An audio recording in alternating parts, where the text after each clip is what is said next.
વડોદરાના ગોત્રી સ્થિત ઇસ્કોન મંદિર દ્વારા આગામી 16મી જુલાઈ એટલે કે આવતીકાલે અષાઢી બીજના પાવન અવસરે ભગવાન જગન્નાથજીની 45મી ભવ્ય રથયાત્રાનું આયોજન કરવામાં આવ્યું છે.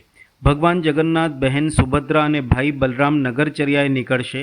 આ વર્ષે રથયાત્રાનું મુખ્ય આકર્ષણ ભક્તો માટે શુદ્ધ દેશી ઘીમાં તૈયાર કરાયેલ 45 ટન શીરાના મહાપ્રસાદનું વિતરણ રહેશે. રથયાત્રાને લઈને શહેરમાં ભક્તોમાં ભારે ઉત્સાહનો માહોલ જોવા મળી રહ્યો છે.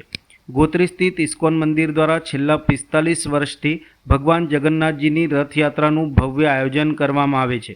આ વર્ષે પણ પરંપરાગત રીતે ભગવાન જગન્નાથ, બહેન સુભદ્રા અને ભાઈ બલરામના રથને ભક્તો ભક્તિભાવ સાથે નગરયાત્રા કરાવશે.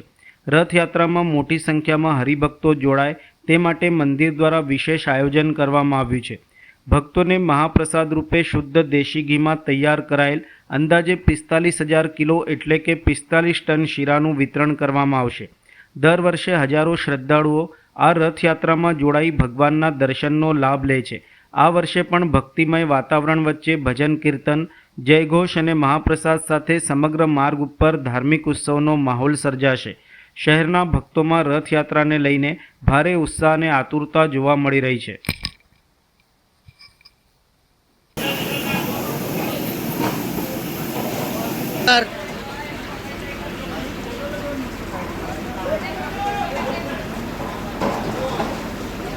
શીરો બની રહ્યો છે.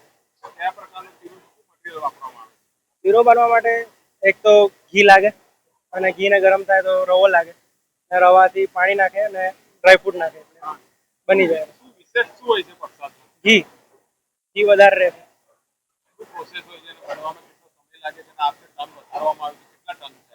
પહેલા 45 ટન હતું અને હવે 50 ટન કરી દીધું છે. હમણાં વધારો થયો છે અને ઘીનો વધારે કર્યો છે. કાલ સુધી બની જશે. કાલ સાંજ સુધી બની જશે.